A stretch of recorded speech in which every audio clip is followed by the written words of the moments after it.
Shalom teman-teman yang terkasih dalam Tuhan Yesus Kristus. Bagaimana kabar teman-teman semua? Semoga kita dalam keadaan sehat dan kita terus ada dalam kasih dan penyertaan Tuhan. Ya teman-teman, jumpa lagi bersama saya di channel Dem News. Saya ucapkan terima kasih yang sebesar-besarnya kepada teman-teman semua yang selalu dukung perkembangan channel ini. Kiranya Tuhan Yesus senantiasa memberkati kita semua.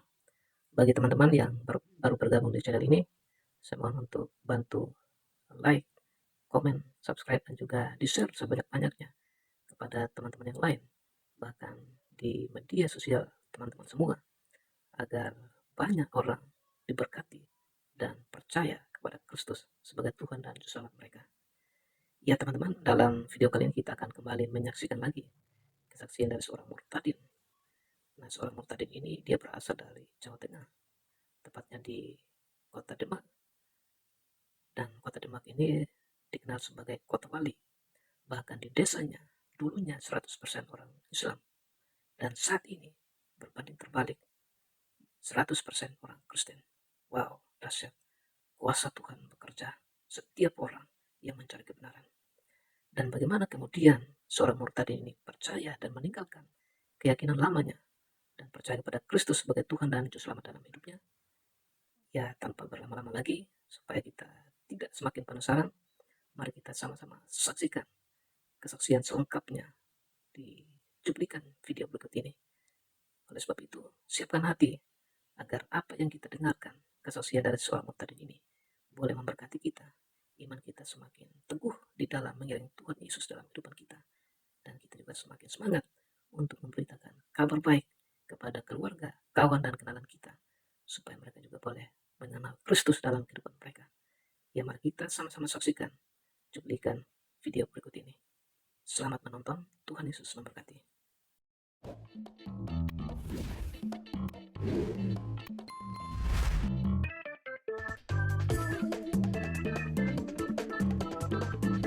Perkenalkan, nama saya Indah Nursia, biasa saya dipanggil Ida.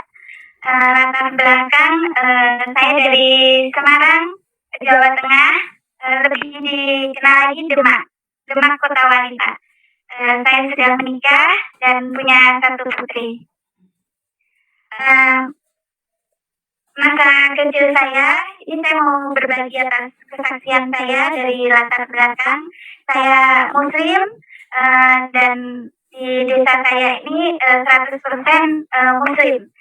Karena di kota Demak ini kota wali ya, Muslimnya sangat kental sekali. Dan saya mulai kesaksian saya dari tahun 1992. Waktu itu ibu saya sakit. Dan sebentar Endang. Ya. Kita jangan dulu masuk di kesaksian ya. Ya, baru perkenalan sebentar. Ya, terima kasih perkenalannya. Dan saya sedikit mau mengutip dulu apa yang dikatakan oleh Pak Yusuf Manubulu. Malam ini Endang kelihatan cerah, ceria, bersinar. Begitu kata Pak Yusuf ya. Karena ada Tuhan Yesus di dalam hati dan ada sukacita luar biasa. Saya juga berterima kasih kepada Ibu Karlin ya dari Ministry 100 Channel. Iya, terima kasih. Saya harus juga berterima kasih karena dengan kerjasama yang baik kita bisa menghadirkan Endang Rosida. Ya, sekarang kita mau masuk di kesaksian, tapi kalau tidak keberatan Endang, boleh tidak geser sedikit ke kiri? Endang geser sedikit ke kiri. Betul, oke. Nah, terus kalau boleh kameranya ditarik atas sedikit, jadi Endang bisa sedikit naik. Ya, bisa. Ya, seperti tadi, seperti ya, begitu. Ya, tidak lagi. Ya, supaya nyaman, penonton bisa luar biasa. Amin, begitu. Geser sedikit ke kanan boleh? Kanan, geser. Endang geser. Pas. Oke, silakan Endang mulai kesaksiannya. Silakan. baik Pak. Ya, dari latar belakang ya, saudara-saudara, dan latar belakang dari Muslim, dan Muslim cukup taat ya. Dan saya asli Demak, Kota Wali. Saya dua saudara, saya dan kakak saya, dan di tahun 1992 waktu saya berusia kurang lebih 7 tahun lebih sedikit, hampir mau 8 tahun, ibu saya tiba-tiba sakit, saudara.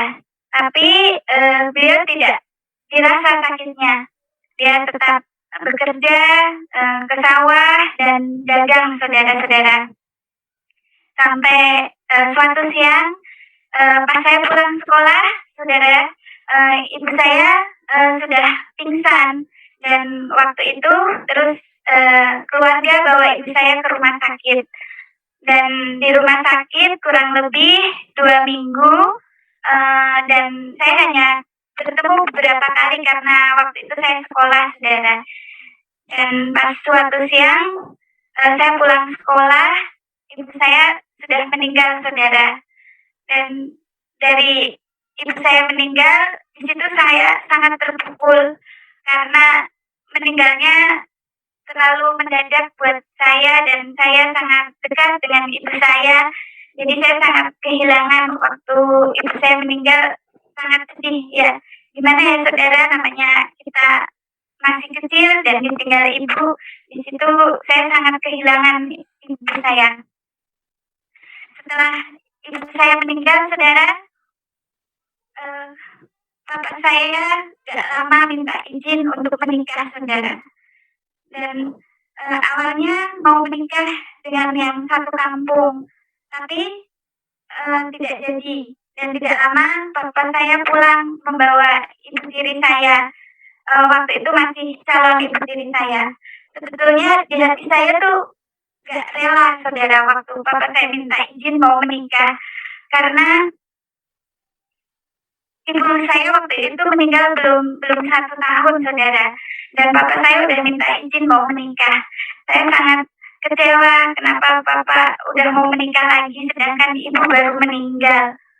Setelah itu bapak saya jadi menikah dengan pilihannya, ibu tiri saya dari Purbolinggo, dan setelah itu kakek dan nenek saya berunding untuk saya mau dibawa ke Jakarta atau saya tetap di Semarang.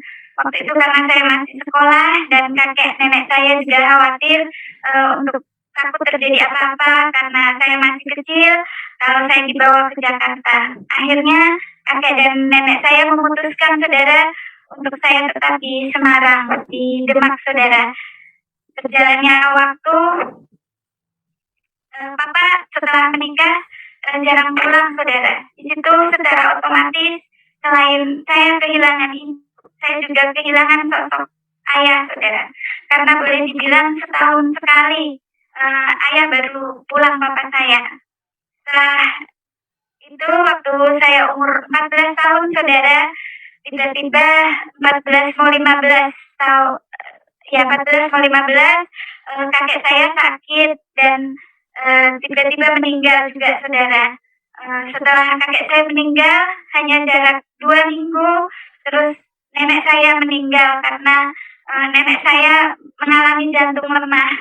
Nenek saya kaget waktu kakek saya meninggal, nenek saya langsung masuk rumah sakit, saudara. Hanya selisih 2 minggu meninggalnya kakek saya dan nenek saya. Di situ saya sangat terpukul, saudara, karena orang tua ibu saya sudah meninggal, dan ibu saya meninggal, saya ikut kakek dan nenek. Kakek nenek juga meninggal, saudara. Saya sangat kehilangan dan sangat kurang kasih sayang karena papa juga setelah menikah jarang pulang, saudara. Dan setelah kakek saya meninggal, saya masih kelas 3 menunggu ujian. Di situ saya di kampung sampai nunggu lulus. Untuk beberapa bulan saya masih di bude saya. Setelah itu baru saya dijemput papa saya ke Jakarta. Setelah saya dibawa papa saya ke Jakarta, saudara, sebetulnya saya punya keinginan untuk melanjutkan sekolah. Waktu itu saya baru tamat dari MTS, saudara.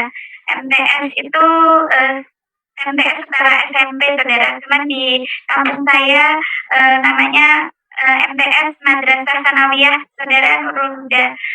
Di situ setelah saya dibawa bapak saya ke Jakarta, bapak saya memasukkan saya kerja di toko saudara, di toko buku.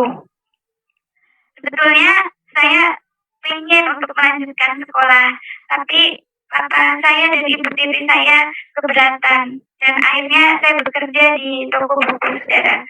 Waktu saya bekerja di toko buku saudara di daerah Telugong, saya bertemu banyak suster-suster dan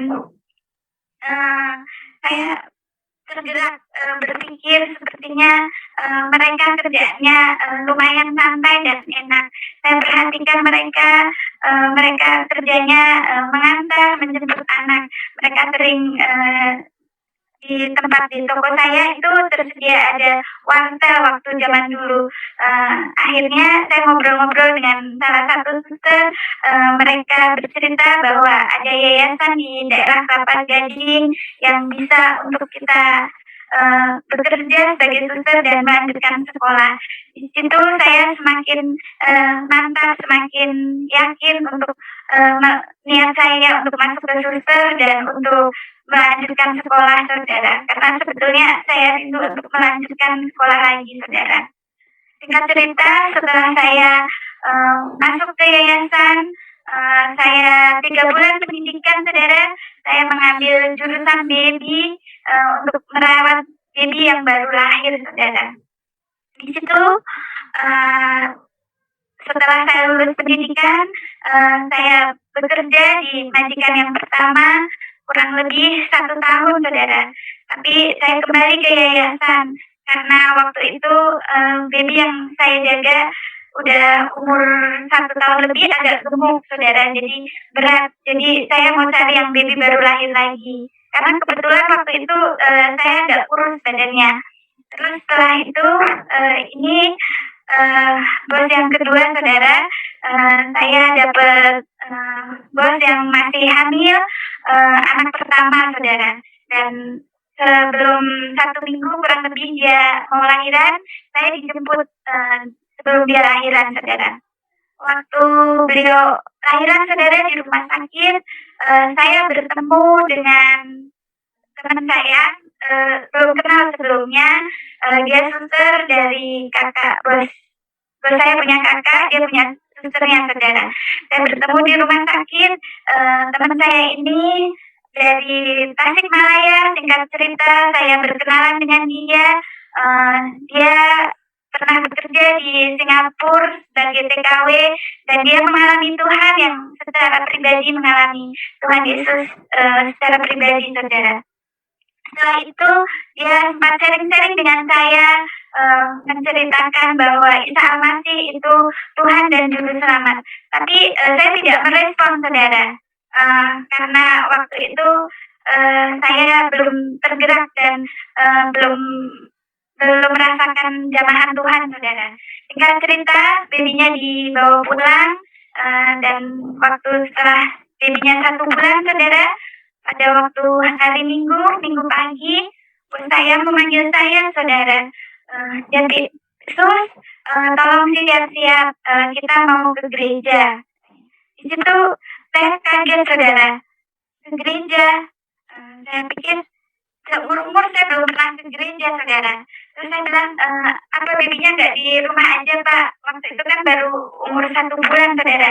Jadi saya berusaha untuk menolak saudara, karena terus terang seumur saya belum pernah ke gereja seumur hidup saya saudara.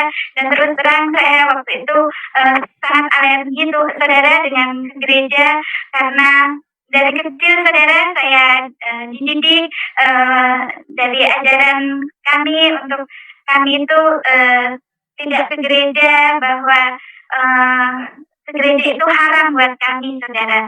Dan kami sangat fanatik terus terang dengan gereja saudara. Setelah itu karena saya bekerja, saya tidak berani untuk menolak saudara. Jadi akhirnya saya pergi bersama bos saya ke gereja. Waktu nyampe di depan gereja saudara, saya sudah gemeteran saudara. Saya takut, saya merasa bersalah dan berdosa sama Allah saya. Saya takut dosa waktu itu, saudara. Karena saya pikir masuk ke dalam gereja adalah sebuah dosa, saudara. Karena iman saya kan sebelumnya Muslim dan haram buat saya untuk masuk gereja. Di situ saya terus berdoa, saya terus baca surat Al-Fatihah, saya baca surat Yasin, saya berdoa terus di dalam hati saya, ampuni saya ya Allah, ampuni saya cuma bekerja. Setelah itu bos saya memanggil saya, terus masuk, gak apa-apa katanya. Dengan terpaksa dan dengan berat hati, saudara, saya masuk ke dalam gereja itu. Setelah di dalam gereja, saudara, waktu pujian penyembahan dinaikkan, saudara, saya lagi ngasih babynya susu waktu itu, saudara. Setelah babynya minum susu, babynya tidur. Waktu pujian pertama, kedua, saya sebetulnya sudah merasakan sesuatu, saudara. Saya merasa menggolak seperti di hati itu ada sesuatu jamahan yang saya tidak mengerti dan saya tidak pernah merasakan sebelumnya. Setelah itu, saudara, terus mereka lagi berdoa, memuji menyembah Tuhan.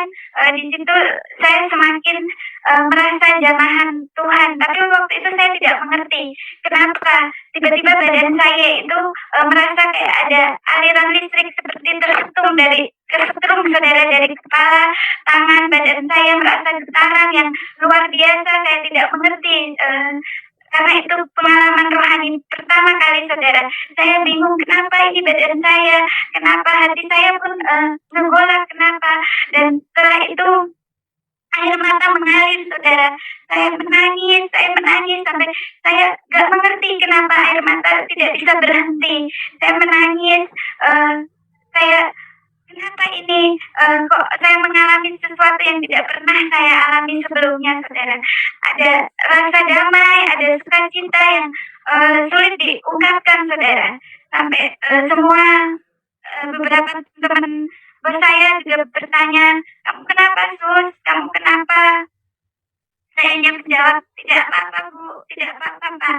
Setelah itu bos saya juga bertanya, kamu kenapa, Sus? Saya hanya menjawab, saya tidak apa-apa, Bu. Setelah itu, saudara, setiap minggu saya ke gereja bersama bos saya, dan setiap minggu saya merasakan hadirat Tuhan, jamahan Tuhan. Tapi waktu itu saya tidak mengerti, saudara. Setiap hari minggu saya mengalami hal seperti itu, saudara. Sampai suatu hari teman saya yang tadi ketemu di rumah sakit datang ke rumah karena dia bekerja di kakaknya bos saya. Dia datang ke rumah bos saya. Dia ada sharing-sharing firman, saudara, tentang Isa Al-Masih, saudara. Di situ karena beliau juga dari latar belakang Muslim, kami sharing-sharing menggunakan Al-Quran, saudara. Karena waktu itu saya tidak berani membuka Alkitab, saudara. Awalnya saya sangat mengeraskan hati, saudara. Sampai suatu waktu teman saya datang, dia bertanya, sharing dengan saya, kalau kamu meninggal, kata teman saya, kamu kemana? Saya jawab, insya Allah saya ke surga.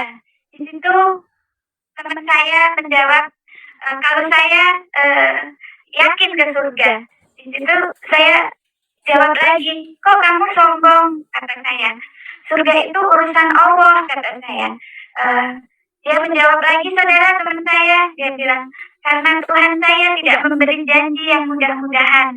Tuhan saya memberikan janji dan kepastian keselamatan, kata dia. Karena di dalam Tuhan saya, Tuhan Yesus Isa Al-Masih, keselamatan itu pasti, bukan mudah-mudahan. Di situ saya mulai tersentak, saudara. Saya mulai berpikir, kok bisa ya teman saya pasti, sedangkan Allah saya menjanjikan insya Allah dengan berbuat amal baik kita akan masuk surga. Itu menjadi sesuatu renungan buat saya. Menjadi saya awal balik, saya mulai berpikir dan membuka hati untuk saya mau belajar kebenaran siapa Isa Al-Masih. Tapi di situ saya belum mau membuka Alkitab karena waktu itu pikiran saya saya masih takut untuk membuka kitabnya orang Kristen, saudara. Saya mau belajar melalui ayat-ayat Al-Quran, saya mau mencari tahu siapa Isa Al-Masih. Benar dia hanya nabi atau Tuhan yang disembah orang Kristen? Apa benar dia akan memberikan jaminan keselamatan bagi pengikutnya? Di situ saya mulai mengaji lagi, saya mau cari tahu siapa sebenarnya Isa Al-Masih. Mari saudara-saudara boleh dicatat ayat-ayat yang nanti saya bacakan di dalam Al-Quran, saudara. Saudara tidak usah takut dosa, karena yang saya bagikan ayat-ayat Al-Quran yang menunjukkan siapa Isa Al-Masih, saudara. Semoga saudara-saudara yang mendengar malam hari ini dibukakan mata hatinya, dibukakan imannya, dan dijamah Tuhan di dalam nama Tuhan Yesus. Saya mau membagikan firman-firman melalui Al-Quran, melalui pengalaman pribadi saya yang sudah saya pelajarin, saudara.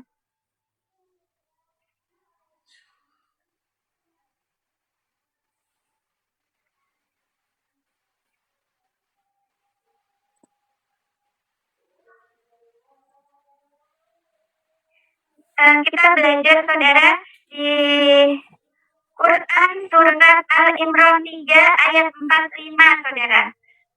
Yang artinya, saya bacakan artinya saja, saudara, karena kalau kita membaca ayat Al-Qurannya tapi kita tidak mengerti artinya, itu sama saja kita tidak tahu, saudara. Jadi saya akan bacakan artinya. Saudara boleh catat di Al-Imran 3 ayat 45. Ingatlah ketika malaikat berkata, "Hai Maryam, sesungguhnya Allah menggembirakan kamu dengan kelahiran seorang putra yang diciptakan dengan kalimat yang datang daripadanya. Namanya Al-Masih, Isa putra Maryam, seorang terkemuka di dunia dan di akhirat, dan termasuk orang-orang yang didekatkan kepada Allah."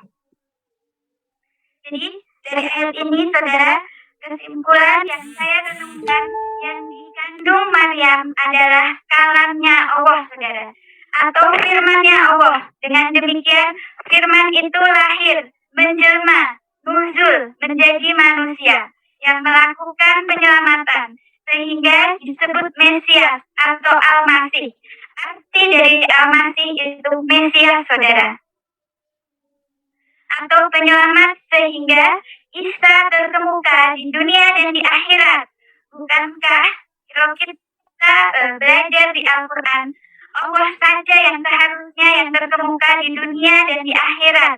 Namun kenapa di ayat ini mengatakan Isa juga terkemuka di dunia dan di akhirat, saudara?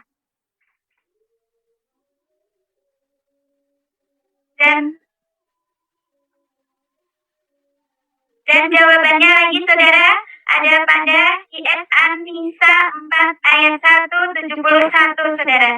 Sesungguhnya Al-Masih Isa putra Maryam itu adalah utusan Allah dan kalimatnya yang disampaikan kepada Maryam dan roh darinya. Kesimpulannya, utusan Allah di sini adalah firman yang menjadi manusia, yang melakukan karya penyelamatan. Isa adalah kalamnya Allah dan rohnya Allah itu sendiri. Saya terus belajar, saudara. Saya seperti haus, tapi saya karena latar belakang saya dari Muslim, saya belajar, saya baca hadisnya, saya baca Al-Quran, tapi terjemahnya saya juga baca, saudara. Kita lanjut lagi. Kita belajar tentang Isa Al-Masih malam hari ini. Isa Al-Masih itu kalamnya Allah, rohnya Allah, dan didukung di dalam hadis Sahih Bukhari 1496 dan hadis Anas bin Malik halaman 72. Kita belajar lagi dari Al-Quran di Quran surat Maryam 19 ayat 19. Isa Al-Masih seorang anak laki-laki yang suci, saudara. Di Quran surat Maryam 19:21, Isa Al-Masih sebagai tanda bagi manusia dan rahmat dari Tuhan. Quran surat Al-Imran 3:46, Quran surat Al-Ma'idah 5 ayat 19, ayat 20, ayat 110. Isa Al-Masih semasa dalam goyang dan ayunan sudah bisa berbicara dengan manusia. Quran Surat Maryam 19:31. Isa Al-Masih seorang yang diberkati Allah di mana saja berada. Quran Surat Al-Imran 3:49. Quran Surat Al-Ma'idah 5:110. Isa Al-Masih membuat burung, menyembuhkan orang buta sejak lahir, menyembuhkan penyakit kusta, dan menghidupkan orang mati. Sungguh luar biasa ya saudara.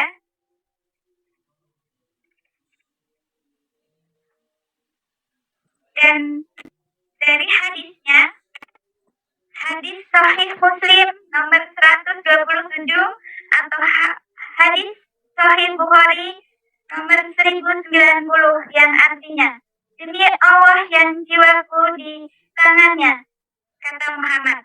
Kalau hadis kan kata Muhammad ya saudara, sesungguhnya telah dekat masanya Isa anak Maryam akan turun di tengah-tengah kamu.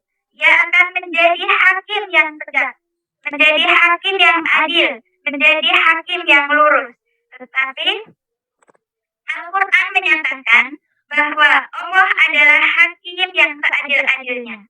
Kita renungkan Nabi Muhammad sendiri mengakui bahwa Isa Al-Masih adalah hakim yang adil, saudara. Nabi Muhammad mengakui Isa Al-Masih adalah hakim yang lurus. Jadi kesimpulan saya, mengapa Isa Al-Masih disaksikan oleh Al-Quran maupun Kanjeng Nabi Muhammad sebagai hakim yang seadil-adilnya. Dengan demikian, kalau kita renungkan, tidak ada nabi ataupun rasul yang dinyatakan oleh Al-Quran ataupun oleh Kanjeng Nabi sebagai hakim yang seadil-adilnya, kecuali Isa Al-Masih.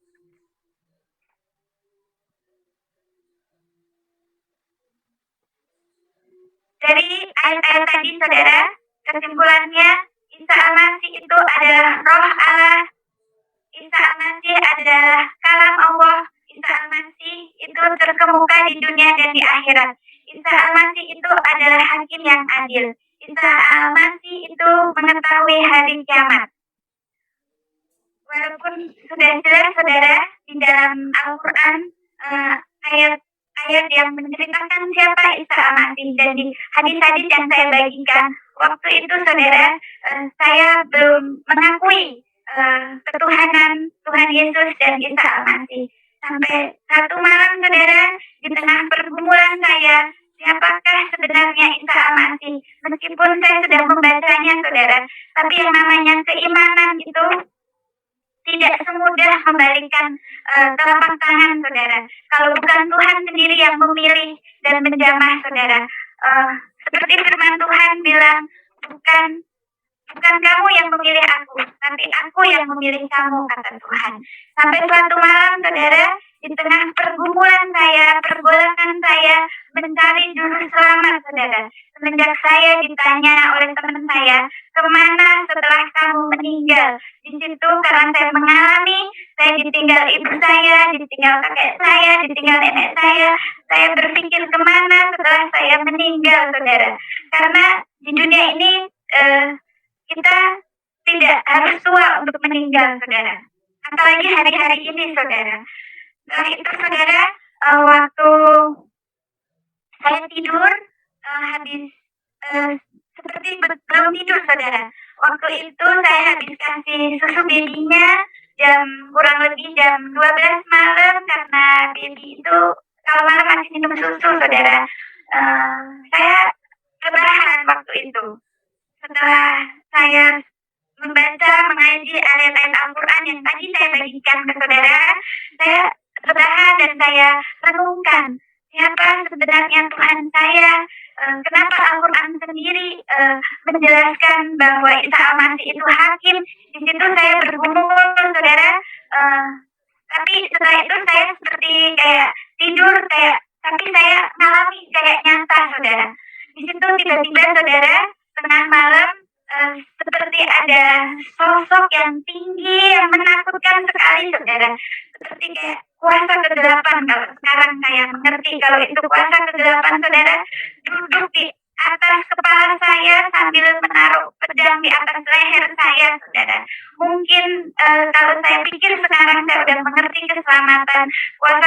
Tuhan tidak ingin untuk kita diselamatkan, saudara. Tapi karena setiap minggu tadi seperti kesaksian di depan saya, kalau saya ke gereja bersama bos saya, iman timbul juga dari pendengaran. Saya sering mendengar hamba-hamba Tuhan mengatakan nama Yesus itu berkuasa. Waktu malam kejadian itu, saudara, badan saya gemetar dan saya tidak bisa bangun. Saya mau ngomong, mau baca bismillah, mau baca Al-Fatihah, mau baca ayat kursi, tidak terbuka, saudara. Mulut saya seperti terkunci, saudara. Setelah itu, mengapa tiba-tiba yang keluar dari mulut saya, Yesus, tolong saya, Yesus. Saya juga bingung, saudara. Setelah itu, yang hawa gelap tadi, saudara, awalnya kan kamarnya seperti gelap, saudara, hilang seketika. Waktu saya panggil Yesus, tolong saya, itu sosok besar yang di atas kepala saya yang menaruh pedang di leher saya, saudara, itu hilang seketika, saudara, dan menjadi terang, kamarnya terang, terang-terangnya yang saya tidak pernah lihat.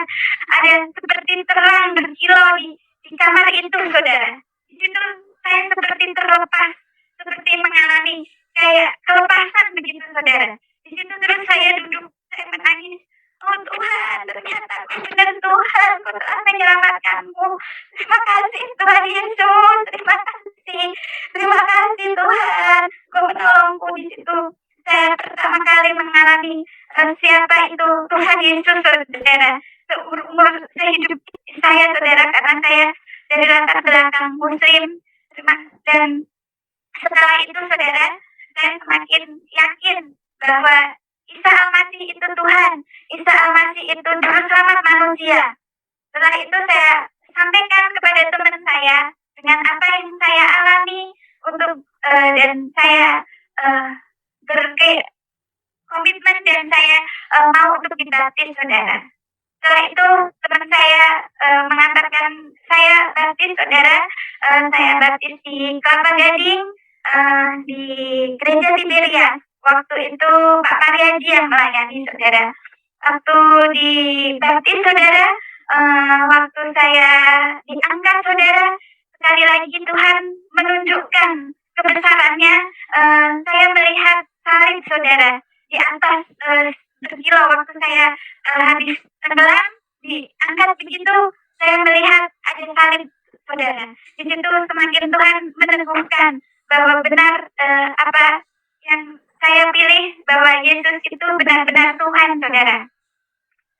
Setelah saya dibaptis, saya pergi baptisnya diam-diam, saudara. Saya tidak minta izin sama papa saya. Dan setelah beberapa bulan dari saya baptis, saudara, saya mengalami sakit. Waktu itu datang bulan saya sering tidak teratur, dan kalau pas lagi datang bulan itu sakitnya luar biasa, saudara. Sakit sampai saya tidak bisa bekerja lagi. Dan ada benjolan di dalam perut saya, saudara. Tapi benjolan itu kadang hilang, kadang ada. Kalau lagi sakit ada, terus hilang, seperti itu, saudara. Sudah dibawa ke dokter, tapi dokter bilang tidak ada apa-apa. Setelah itu, tapi kok sakit, sering sakit gitu, saudara. Pas suatu siang, bos saya memanggil hamba Tuhan, dan teman saya melayani saya, saudara. Waktu itu kita di apartemen, saya dilayani, saudara, oleh hamba Tuhan dan teman saya ini, saudara, yang tadi saya ceritakan. Di situ Tuhan melawat saya mengalami manifestasi, saudara, mengalami jamahan Tuhan yang sangat luar biasa. Di situ Tuhan mau untuk saya melepaskan kepahitan, saudara, kepahitan yang saya simpan selama bertahun-tahun, saudara.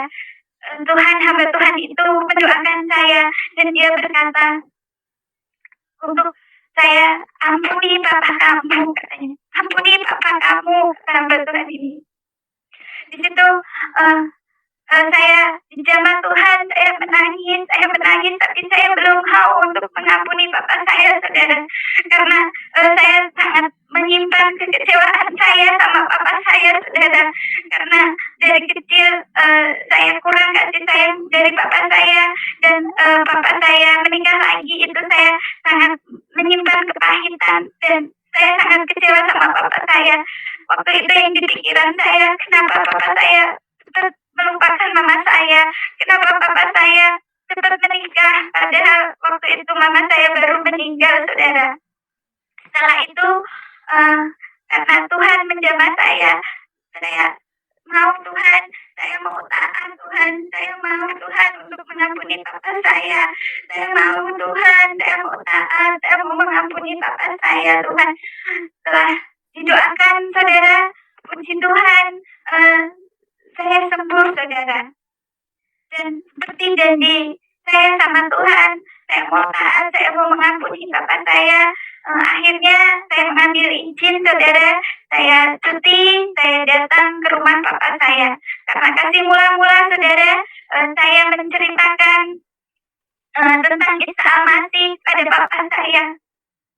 Itu saya datang ke papa saya, saudara, saya bilang, papa, saya sudah mengampuni papa. Saya maafkan saya, papa, saya ikut kisah Al-Masih. Di situ reaksi papa saya, saudara, papa saya marah dan membentak saya. Dia sangat marah, saudara. Dia bilang, saya ini gila, saya ini kafir, saya durhaka. Tapi meskipun saya dimarahin papa saya, saudara, ada sukacita, ada kekuatan dan ada ketenangan, ada sesuatu yang seperti terlepas, saudara. Saya tetap diam waktu bapak saya marah, saya diam dan saya tidak membalasnya, saudara. Saya cukup diam. Mungkin kalau saya belum mengikut Tuhan, karena sebelumnya, saudara, saya kalau dimarahin bapak saya selalu menjawab, saya selalu melawan, saudara, karena kepahitan tadi yang saya ceritakan, saudara. Dia bapak saya marah, ngomong satu kata, saya yang dulu, saudara, saya bisa jawab 10 kata, saudara. Tapi waktu saat kejadian itu, saudara, karena kasih Tuhan yang mengubahkan saya diam, saya tidak membalas sama sekali. Saya diam dan hanya menangis, dan saya hanya mengatakan, saya mengampuni papa, saya mengampuni mama. Selama ini saya menyimpan kepahitan sama papa dan sama mama. Dan setelah itu, saudara, salib yang kedua, saudara, waktu itu saya sudah punya pacar dan hampir lebih berjalan 4 tahun, saudara. Setelah saya ketemu pacar saya kasih tahu bahwa saya udah mengikut kisah Al-Masih. Dia kecewa, saudara, dan saya diputuskan. Karena apa? Karena selama saya pacaran, saya muslimah yang sangat taat. Kemana-mana saya pergi sama dia, saya selalu sholat, saya selalu membawa sajadah, membawa mukena. Meskipun kita kayak lagi pergi ke Ancol kemanapun, saya selalu mencari musola, saya mencari masjid untuk saya sholat. Karena buat saya dulu, saya takut meninggalkan sholat, saudara, karena sholat itu wajib, saudara. Setelah itu, ternyata dia itu naksir saya dari ketaatan saya, karena dia berkata, dia berpikir kalau saya muslimah yang taat. Tapi setelah saya mengikuti kisah Al-Masih, diputuskan karena dia berpikir kalau saya sudah murtad, saudara. Itu salib yang kedua, saudara. Tapi hubungan itu setahun terakhir seperti putus nyambung, karena meskipun waktu itu saya udah putus, sempat nyambung lagi seperti kedagingan saya, seperti pikiran manusia saya mau memberitakan keselamatan yang udah saya dapat. Pikiran saya mau untuk Tuhan juga jamah dia, saya sharing-sharing, saya kasih tahu firman Tuhan. Walaupun sebetulnya saya sudah tahu di dalam ayat Alkitab bahwa Tuhan bilang bahwa gelap tidak boleh dengan terang. Tapi saya masih bandel, saudara. Saya masih, Tuhan, kalau Engkau menyelamatkanku, aku juga rindu untuk Tuhan mau menjamah dan menyelamatkan dia, saudara. Sampai suatu hari, waktu saya bertemu dengan dia, saudara, dia mengajak saya untuk ke hotel, saudara. Dan di situ saya sempat bertanya, kenapa ke hotel, kata saya. Dia menjawab, untuk kita sharing-sharing biar nggak didengar orang, karena yang kita bicarakan akidah, jadi agak sensitif waktu itu kan. Kalau di hotel pikir saya juga nggak didengar orang, pikiran manusianya saya ngikut aja, dan bodohnya saya juga saya ngikut aja masuk, saudara. Awalnya ya seperti biasa, layaknya kita pacaran, saudara, kita ngobrol-ngobrol, kita sharing-sharing. Tapi alhamdulillahnya waktu itu selama pacaran 4 tahun, saudara, saya selalu mengingat pesan nenek saya bahwa saya untuk menjaga kehormatan sebagai perempuan. Dan alhamdulillahnya selama 4 tahun itu dulu saya hanya pacaran biasa, tidak pernah melakukan hal-hal yang dilarang agama. Tapi waktu kejadian di hotel itu, saudara, ternyata dia punya niat tidak baik sama saya. Dia merencanakan yang tidak baik, saudara. Dia berusaha untuk mengambil kehormatan saya, saudara. Di situ penyertaan Tuhan sempurna, saudara. Waktu dia sedang berbuat tidak baik kepada saya, saudara, secara manusia, yang namanya di dalam hotel, saudara, 1 lawan 1, otomatis secara manusia saya kalah, saudara. Tapi inilah penyertaan Tuhan, kuasa Tuhan dinyatakan dalam hidup saya walaupun dalam lembah kekelaman, saudara. Waktu itu saya berteriak, Tuhan Yesus tolong saya, dan dia terpental, saudara. Dan setelah dia terpental, dia mengurungkan niatnya. Di situ saya bersyukur, terima kasih Tuhan, terima kasih atas penyertaan-Mu Tuhan, terima kasih Tuhan baik, Tuhan masih menolong dan menyelamatkan saya, membela saya meskipun saya sudah di lembah kelam, saudara. Puji Tuhan, niat tidak baiknya dia dibatalkan karena pertolongan Tuhan. Dia mengurungkan niatnya dan dia berkata sama saya, itu sebetulnya dia sudah direncanakan, saudara. Dia rencana emang sengaja mengajak saya ke hotel untuk supaya saya bisa kembali lagi ke Muslim kalau saya sudah kehilangan kehormatan saya. Di situ saya sangat mengucap syukur Tuhan melindungi saya. Dan setelah kejadian itu, saudara, saya berdoa, masih Tuhan tunjukkan siapa dia sebenarnya. Padahal Tuhan udah kasih lihat dan Tuhan udah tolong saya. Sampai saya bergumul, saya berdoa, saya bawa dalam doa, sampai suatu hari waktu kita bertemu lagi, dia menceritakan bahwa dia sudah pacaran sama teman saya dan dia sudah melakukan hal yang jauh, hal yang lebih dari pacaran. Di situ saya dengan yakin saya putuskan dia dan saya mau sungguh-sungguh mengikut Tuhan. Itu ujian iman saya yang kedua, saudara. Setelah itu saya pun mengalami ujian, saudara, dari teman-teman kerja saya. Semenjak saya mengikut Isa Al-Masih, saya mengikut Tuhan, semua teman-teman saya menjauhi saya, saudara. Mereka sering mengatakan di belakang saya, kalau saya ini udah jadi murtad, saya ini kafir, dan pokoknya sikap-sikap sinis, sikap-sikap tidak suka itu terlihat sekali, saudara. Di situ Roh Kudus terus memimpin saya untuk saya terus sabar, untuk saya bisa tidak menjadi batu sandungan, untuk saya bisa menjadi berkat buat teman-teman agar nama Tuhan bisa dimuliakan melalui kehidupan saya, melalui pekerjaan saya, saudara. Saya mau menjelaskan apa yang teman-teman pikirkan tentang saya, bahwa mungkin teman-teman berpikir saya ini mengikut Tuhan Yesus karena bos atau karena pekerjaan. Itu tidak benar, saudara. Kalau hanya karena pekerjaan, di luar sana banyak pekerjaan, saudara. Tapi karena kasih Tuhan yang memilih saya, bos saya tidak pernah menginjili saya atau menceritakan Tuhan Yesus. Kami profesional hanya sebatas kerja, saudara. itu Tuhan yang memilih saya, saudara. Dan saya juga mempelajari sendiri melalui ayat-ayat Al-Quran. Dan Tuhan Yesus yang menyatakan pribadinya, Dia datang menolong saya berkali-kali.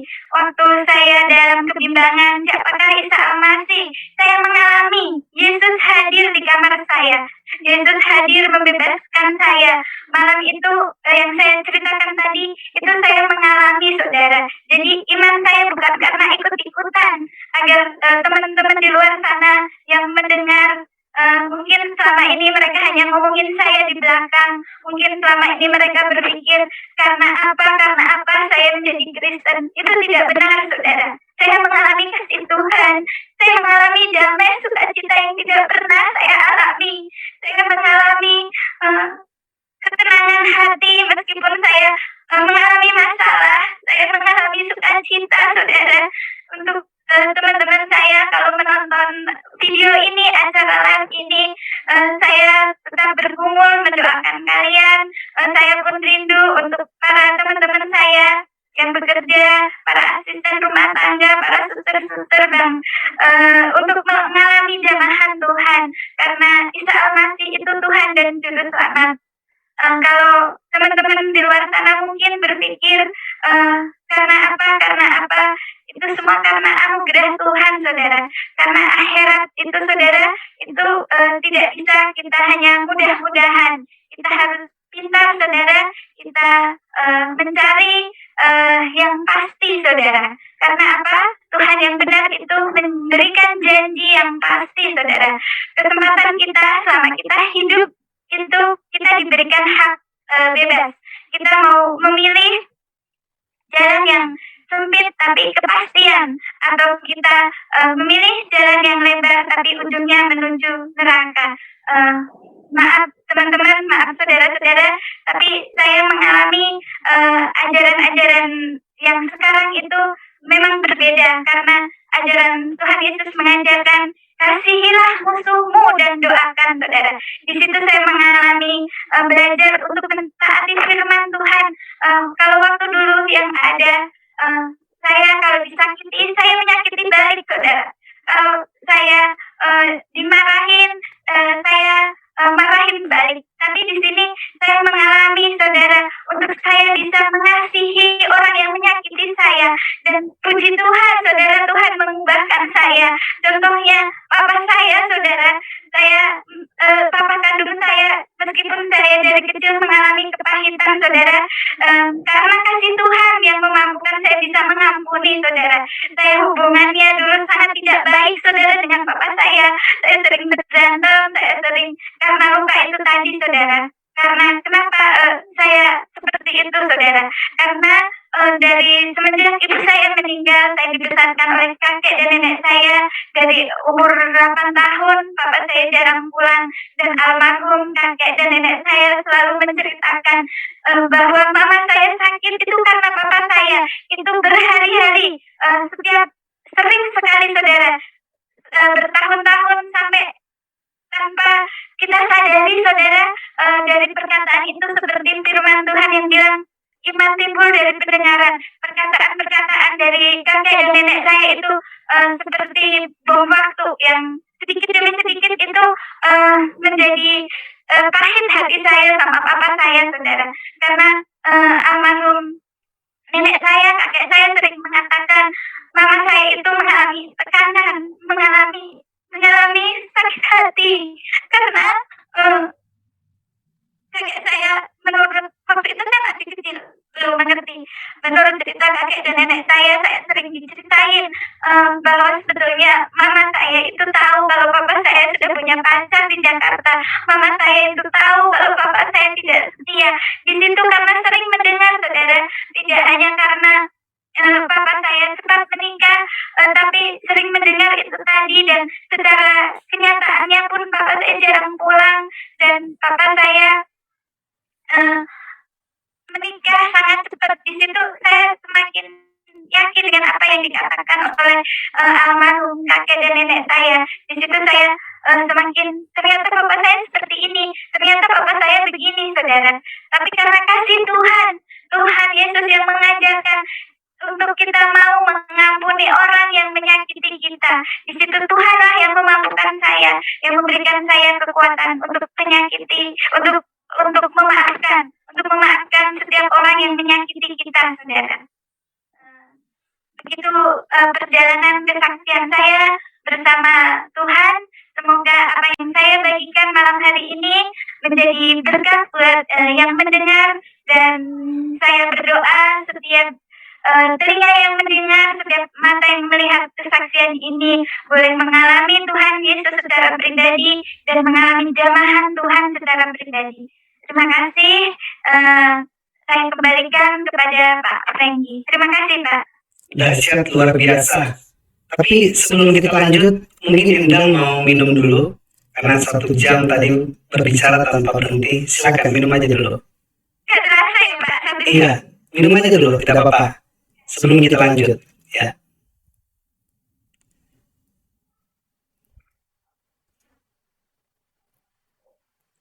Baik, luar biasa. Kesaksiannya benar-benar dahsyat. Benar-benar dahsyat. Dan memang untuk mencari orang bersaksi kebenaran firman Tuhan itu tidak mudah. Saya yakin banyak yang mengalami kebaikan Tuhan, tapi tidak banyak yang berani untuk memberikan kesaksian. Tapi Endang masuk di salah satu orang yang diselamatkan oleh Tuhan Yesus dan berani untuk memberitakan ini. Artinya ada kerinduan untuk menyelamatkan juga teman-teman, kawan-kawan yang lain, agar supaya bisa bersama-sama percaya kepada Tuhan Yesus. Ya, ada pertanyaan saya mau tanya. Di awal-awal waktu Endang ke gereja, sering mendengar lagu. Kalau boleh tahu, lagu apa itu yang paling berkesan di telinga yang didengar pujian di gereja? Ku mau cinta Yesus. Ya baik teman-teman, itu dia tadi kesaksian dari seorang Murtadin yang luar biasa. Ya ada satu firman Tuhan yang saya mau bagikan kepada kita semua, yaitu dalam 2 Timotius pasal 1 ayatnya ke-6 sampai ayatnya ke-14. Karena itulah kuperingatkan engkau untuk mengobarkan karunia Allah yang ada padamu oleh penumpangan tanganku atasmu. Sebab Allah memberikan kepada kita bukan roh ketakutan, melainkan roh yang membangkitkan kekuatan, kasih dan ketertiban. Jadi janganlah malu bersaksi tentang Tuhan kita, dan janganlah malu karena aku, seorang hukuman karena dia, melainkan ikutlah menderita bagi Injilnya oleh kekuatan Allah. Dialah yang menyelamatkan kita dan memanggil kita dengan panggilan kudus, bukan berdasarkan perbuatan kita, melainkan berdasarkan maksud dan kasih karunia-Nya sendiri, yang telah dikaruniakan kepada kita dalam Kristus Yesus sebelum permulaan zaman, dan yang sekarang dinyatakan oleh kedatangan Juru Selamat kita, Yesus Kristus, yang oleh Injil telah mematahkan kuasa maut dan mendatangkan hidup yang tidak dapat binasa. Untuk Injil inilah aku telah ditetapkan sebagai pemberita, sebagai rasul, dan sebagai guru. Itulah sebabnya aku menderita semuanya ini, tetapi aku tidak malu, karena aku tahu kepada siapa aku percaya, dan aku yakin bahwa Dia berkuasa memeliharakan apa yang telah dipercayakannya kepadaku hingga pada hari Tuhan. Peganglah segala sesuatu yang telah engkau dengar daripadaku sebagai contoh ajaran yang sehat, dan lakukanlah itu dalam iman dan kasih dalam Kristus Yesus. Peliharalah harta yang indah yang telah dipercayakannya kepada kita oleh Roh Kudus yang diam di dalam kita.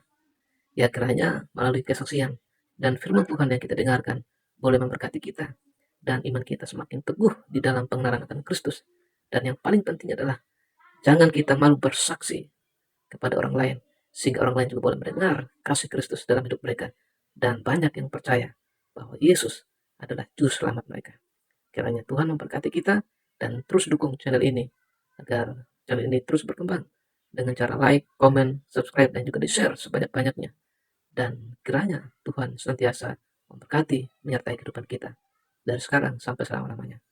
Shalom.